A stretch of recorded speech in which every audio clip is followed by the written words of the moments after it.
A comunidade Narrações Imersivas acaba de chegar. Torne-se membro e tenha acesso a todos os nossos livros, sem interrupções ou propagandas. E em formato de MP3, ouça diretamente da nossa plataforma no Hotmart.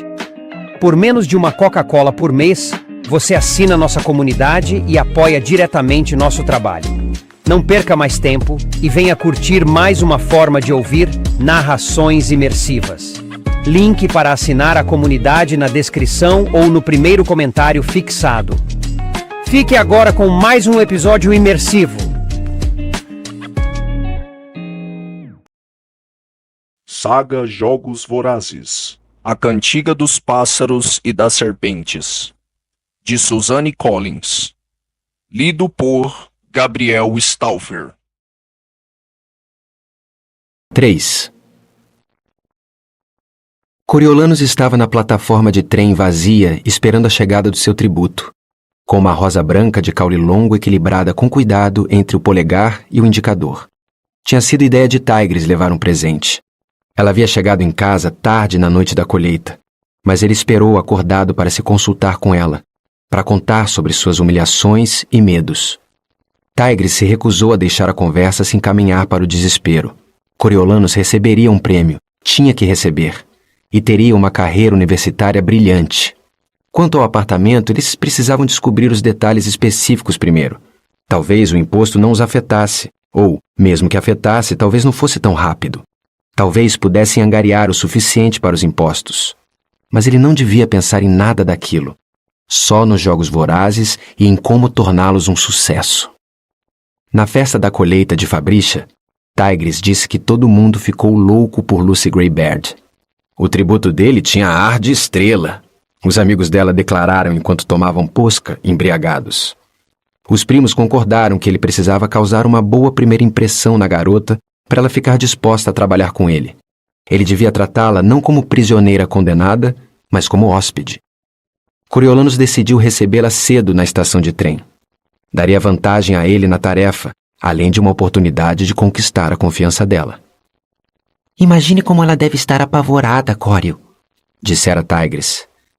Como deve se sentir sozinha. Se fosse eu, qualquer coisa que você fizesse que desse a entender que você gosta de mim seria ótimo. Não, mais do que isso, que eu tenho valor.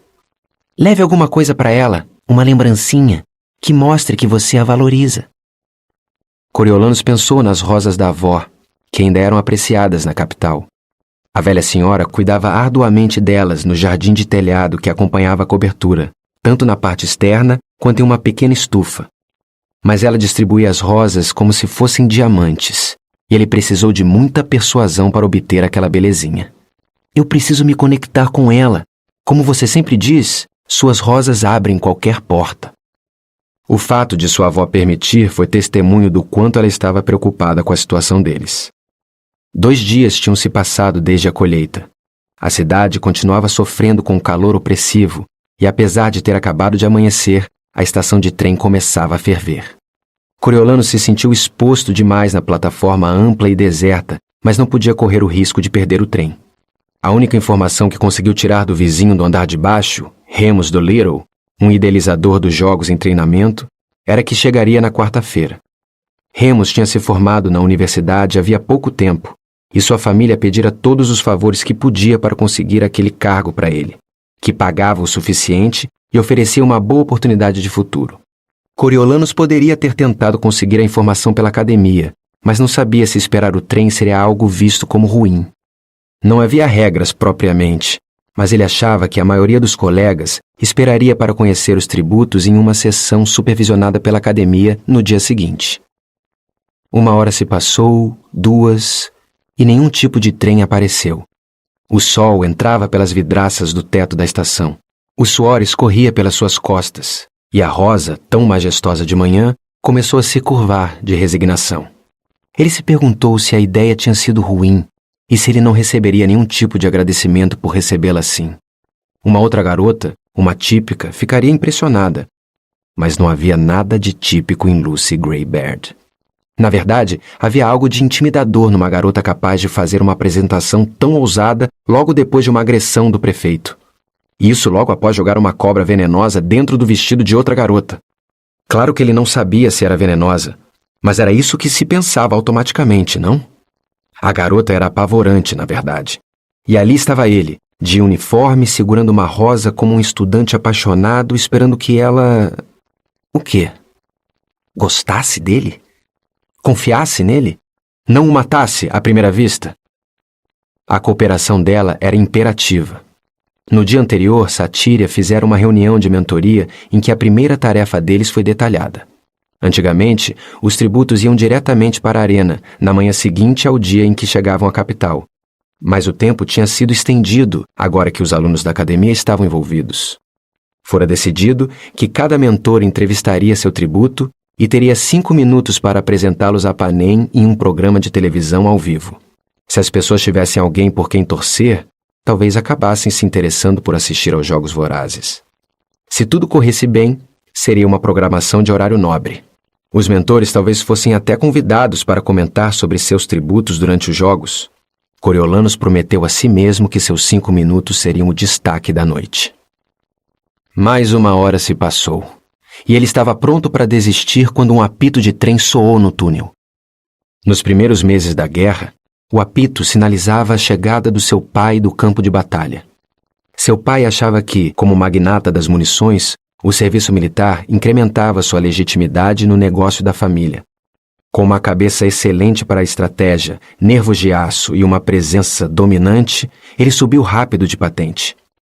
Para exibir publicamente seu compromisso com a causa da capital, a família Snow inteira ia para a estação, Coriolanos de terno de veludo, para esperar a volta do homem grandioso. Até o dia em que o trem só trouxe a notícia de que uma bala rebelde tinha encontrado o alvo. Era difícil encontrar na capital um local que não fosse ligado a uma lembrança terrível, mas aquela era particularmente ruim. Ele não podia dizer que sentia um grande amor pelo homem distante e severo, mas certamente se sentia protegido por ele. Sua morte era associada a um medo e a uma vulnerabilidade que Coriolanos nunca conseguiu afastar. O apito soou quando o trem entrou na estação e parou. Era um trem curto, só locomotiva e 2 vagões. Coriolanos procurou um vislumbre de seu tributo nas janelas, mas percebeu que os vagões não tinham nenhuma. Tinham sido feitos para levar carga, e não passageiros. Correntes pesadas de metal seladas por cadeados antiquados mantinham a mercadoria contida. Trem errado, pensou ele. Melhor ir para casa. Mas um grito distintamente humano soou em um dos vagões de carga e ele ficou no lugar. Ele esperava uma correria de pacificadores, mas o trem ficou parado e foi ignorado por 20 minutos até que alguns seguiram até os trilhos. Um trocou palavras com um condutor escondido e um chaveiro foi jogado pela janela. O pacificador não se apressou para andar até o primeiro vagão e foi virando as chaves, até selecionar uma, enfiá-la no cadeado e girar. O cadeado e as correntes caíram e ele empurrou a porta pesada para trás. O vagão parecia vazio. O pacificador tirou o cacetete e bateu na moldura da porta. Muito bem, pessoal, vamos! Um garoto alto, de pele escura e roupas de aniagem costurada, apareceu na porta. Coriolanos o reconheceu como tributo de Clemência do Distrito 11, esguio e musculoso. Uma garota com o mesmo tom de pele, mas de corpo esquelético e com uma tosse seca, se juntou a ele. Os dois estavam descalços e com as mãos algemadas na frente do corpo. Era uma queda de 1,5 metros até o chão, por isso ambos se sentaram na beirada do vagão antes de pular desajeitados na plataforma. Uma garota pequena, de rosto pálido, de vestido listrado e lenço vermelho, engatinhou até a porta, mas pareceu não conseguir decidir como cobrir a distância até o chão. O pacificador a puxou e ela caiu com força, quase sem conseguir amortecer a queda por causa das mãos presas. Ele enfiou a mão no vagão e puxou um garoto que parecia ter 10 anos, mas tinha que ter pelo menos 12, e o jogou na plataforma também. Àquela altura, o cheiro azedo e forte de bosta do vagão tinha chegado a Coriolanos. Estavam transportando os tributos em vagões de gado, que nem estavam muito limpos. Ele se perguntou se eles tinham sido alimentados e se puderam sair para tomar ar fresco, ou se simplesmente os trancaram lá dentro depois da colheita. Do jeito como se acostumara a ver os tributos na tela, ele não tinha se preparado adequadamente para aquele encontro em carne e osso, e uma onda de pena e repulsa tomou conta dele. Eram mesmo criaturas de outro mundo. Um mundo desesperado e brutal. O pacificador foi para o segundo vagão e soltou as correntes. A porta deslizou e revelou Jessup, o tributo masculino do Distrito 12, com os olhos apertados por causa da estação iluminada. Coriolanus sentiu um tremor percorrer o corpo e se impertigou de expectativa. Certamente ela estaria com ele. Jessup pulou com rigidez no chão e se virou para o trem. Lucy Gray Baird apareceu na luz.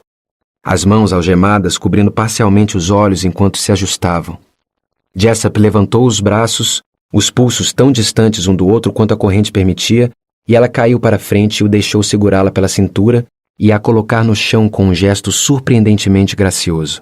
Ela deu um tapinha na manga do garoto em agradecimento e inclinou a cabeça para trás para absorver a luz do sol que entrava na estação. Seus dedos começaram a ajeitar os cachos, desemaranhando os nós e tirando pedaços de palha. Coriolanus voltou a atenção para os pacificadores por um momento, que estavam gritando ameaças para o vagão. Quando voltou a olhar, Lucy Gray estava olhando diretamente para ele. Ele teve um pequeno sobressalto, mas lembrou que era o único na plataforma além dos pacificadores. Os soldados xingavam palavrões enquanto um era levantado para dentro do vagão para buscar os tributos relutantes. Era agora ou nunca. Ele foi até Lucy Gray, ofereceu a rosa e deu um pequeno aceno. "Bem-vinda à capital", disse ele. Sua voz soou um pouco rouca, como se ele não falasse havia horas, mas ele achou que lhe rendeu uma boa impressão de maturidade. A garota o avaliou, e por um minuto ele teve medo de ela sair andando, ou pior, de rir dele. Mas ela esticou a mão e tirou delicadamente uma pétala da flor na mão de Coriolanus. "Quando eu era pequena, me banhavam com soro de leite e pétalas de rosas", disse ela de uma forma que, apesar da improbabilidade da alegação, parecia totalmente crível. Ela passou o polegar pela superfície brilhante e branca e enfiou a pétala na boca, fechando os olhos para saboreá-la. "Tem gosto de hora de dormir." Coriolanus aproveitou um momento para examiná-la. Ela estava diferente da colheita. Exceto por pontinhos aqui e ali, a maquiagem tinha sido retirada, e sem maquiagem ela parecia mais jovem. Os lábios estavam ressecados, o cabelo solto, o vestido de arco-íris sujo e amassado. A marca do tapa do prefeito tinha virado um hematoma roxo. Mas havia outra coisa. Novamente ele teve a impressão de que estava testemunhando uma performance, mas uma particular agora. Quando abriu os olhos, ela voltou toda a atenção para ele. "Não parece que você devia estar aqui." "Eu provavelmente não devia", admitiu ele. "Mas sou seu mentor, e queria conhecê-la nos meus termos, não no dos idealizadores dos jogos." "Ah, um rebelde." Aquela palavra era veneno na boca dos cidadãos da capital. Mas ela falou de forma provadora, como elogio. Ou estaria debochando? Ele lembrou que ela carregava cobras no bolso e que regras comuns não se aplicavam a ela. "E o que meu mentor faz por mim além de me trazer rosas?" perguntou ela. "Faço o melhor possível para cuidar de você." Ela olhou para trás, para onde os pacificadores estavam jogando duas crianças malnutridas na plataforma. A garota quebrou um dente da frente na plataforma e o garoto recebeu vários chutes ao cair. Lucy Gray sorriu para Coriolanus. "Ah, boa sorte, gato", disse ela, e andou até Jessup, deixando-o com a rosa para trás. Enquanto os pacificadores levavam os tributos pela estação até a entrada, Coriolanus foi sentindo sua chance escapar. Não tinha conquistado a confiança dela, não tinha feito nada além de talvez a divertir por um momento. Claramente ela achava que ele era inútil, e talvez estivesse certa. Mas com tudo que estava em jogo, ele tinha que tentar. Ele correu pela estação e alcançou o grupo de tributos perto da porta. "Com licença", disse para o pacificador no comando. "Sou Coriolanus Snow, da academia." Ele inclinou a cabeça na direção de Lucy Gray. "Esse tributo foi designado a mim nos Jogos Vorazes. Eu gostaria de saber se posso acompanhá-la até seus aposentos." Foi por isso que você passou a manhã toda aqui? Para pegar uma carona até o programa?" perguntou o pacificador. Ele fedia álcool e seus olhos estavam vermelhos. "Ora, por favor, Sr. Snow, junte-se ao grupo." Foi nesse momento que Coriolanus viu o caminhão que aguardava os tributos. Era menos um caminhão e mais uma jaula sobre rodas. A caçamba era fechada com barras de metal e um teto de aço. Ele se lembrou novamente do circo da infância, onde tinha visto animais selvagens como felinos enormes e ursos confinados em transportes assim. Seguindo ordens, os tributos ofereceram as algemas para serem removidas e subiram na jaula. Coriolanus ficou para trás, mas viu Lucy Gray observando e soube que era o momento do julgamento. Se ele recuasse agora, seria o fim de tudo. Ela o acharia um covarde e o deixaria de lado. Ele respirou fundo e subiu na jaula. A porta se fechou atrás dele, o caminhão seguiu em frente e ele perdeu o equilíbrio. Tentou se segurar por reflexo nas barras à direita e acabou com a testa entre duas, pois 2 dos tributos caíram em cima dele. Ele empurrou para trás com força e girou o corpo para observar os outros passageiros. Todos estavam se segurando em uma barra agora, exceto a garota de dente quebrado, que se agarrava à perna do garoto do distrito dela. Conforme o caminhão foi seguindo por uma avenida larga, eles começaram a se acomodar. Coriolanus sabia que tinha cometido um erro. Mesmo em local aberto, o fedor era sufocante. Os tributos tinham absorvido o odor do vagão de gado, misturado com um cheiro de imundícia humana que o deixava meio nauseado. De perto, ele viu como todos estavam sujos, como seus olhos estavam vermelhos, como seus membros estavam machucados. Lucy Gray mantinha-se em um canto na frente, limpando um corte novo na testa com a saia de babados. Ela parecia indiferente à presença de Coriolanus, mas o resto olhava para ele como um bando de animais selvagens a observar um poodle bem cuidado. Pelo menos eu estou em condições melhores do que eles, pensou ele, e apertou a mão em volta do caule da rosa. Se eles me atacarem, eu tenho chance. Mas teria? Contra tantos? O caminhão diminuiu a velocidade para deixar que um dos bondes coloridos de rua lotado de pessoas atravessasse na frente. Apesar de estar atrás, Coriolanus se encolheu para evitar que fosse visto. O bonde passou, o caminhão seguiu em frente e ele ousou impertigar o corpo. Estavam rindo dele, os tributos. Ou pelo menos alguns estavam sorrindo pelo seu desconforto óbvio. Qual é o problema, bonitão? Pegou a jaula errada? Disse o garoto do Distrito 11, que não estava rindo. O ódio não disfarçado abalou Coriolanus, mas ele tentou não parecer impressionado. Não, essa é exatamente a jaula que eu estava esperando. As mãos do garoto subiram rápido, envolveram o pescoço de Coriolanus com os dedos longos e cheios de cicatrizes e o empurraram para trás. Seus antebraços prenderam Coriolanus contra as grades. Sobrepujado, Coriolanus recorreu ao único golpe que nunca tinha falhado nas brigas de pátio de escola e levantou o joelho com força na virilha do oponente. O garoto do distrito ofegou e se curvou, soltando-o. Ele pode te matar, sabe? A garota do Distrito 11 tossiu na cara de Coriolanus. Ele matou um pacificador no 11. Nunca descobriram quem foi. Cala a boca, Jill, rosnou o garoto. Quem liga a essa altura? Disse Jill. Vamos matar eles juntos, disse o garotinho pequeno com maldade. Ninguém pode fazer nada pior com a gente. Vários outros tributos murmuraram, concordando, e deram um passo à frente. Coriolanus ficou rígido de medo. Matá-lo? Eles realmente pretendiam espancá-lo até a morte, bem ali, em plena luz do dia, no meio da capital? De repente, ele soube que sim. Afinal, o que eles tinham a perder? Seu coração disparou e ele se agachou de leve, esticou os punhos e se preparou para o ataque iminente. Do canto, a voz melódica de Lucy Gray quebrou a tensão. Não com a gente, talvez. Mas vocês têm família? Alguém que possa ser punido no seu distrito?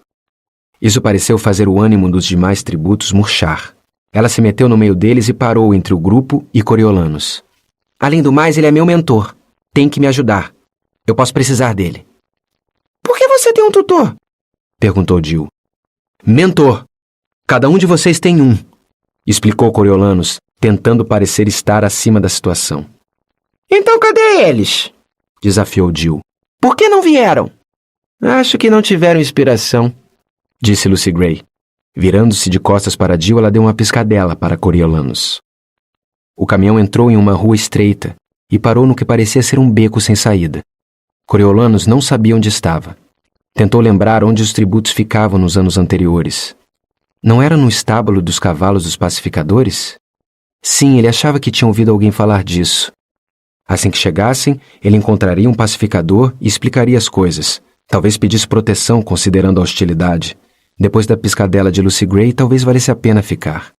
Eles se aproximavam de ré, de um prédio mal iluminado, talvez um armazém. Coriolanos inspirou um odor que era uma mistura de peixe podre e feno velho. Confuso, tentou entender melhor seus arredores, e seus olhos se esforçaram para identificar duas portas de metal escancaradas.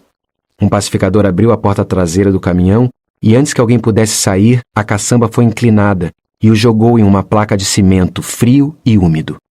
Não uma placa, estava mais para um vão, pois era inclinada num ângulo tão extremo que Coriolanos começou a escorregar na mesma hora, junto com o resto do grupo. Ele largou a rosa quando suas mãos e pés tentaram se apoiar em algum lugar e não encontraram nada. Eles deslizaram por uns 6 metros até caírem em uma pilha de alguma coisa em um piso áspero. O sol brilhou em Coriolanos quando ele se moveu para se desenganchar dos demais. Ele cambaleou alguns metros, se ajeitou e ficou paralisado de horror. Não era o estábulo. Embora não visitasse havia anos, agora ele lembrava claramente. A areia, as formações rochosas artificiais que subiam até o alto, a fileira de barras de metal entalhado de modo a lembrar plantas, curvada em um arco grande com o objetivo de proteger as pessoas. Nos vãos entre as grades, os rostos de crianças da capital o encaravam. Ele estava no zoológico, em uma jaula de macacos.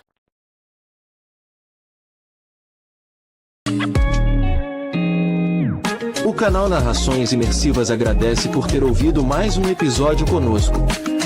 Acompanhe nossa página no Instagram e fique por dentro de todas as novidades do canal. E se você vê valor nesse projeto, considere apoiá-lo. Faça parte da nossa comunidade no Hotmart. Até a próxima com mais uma narração imersiva.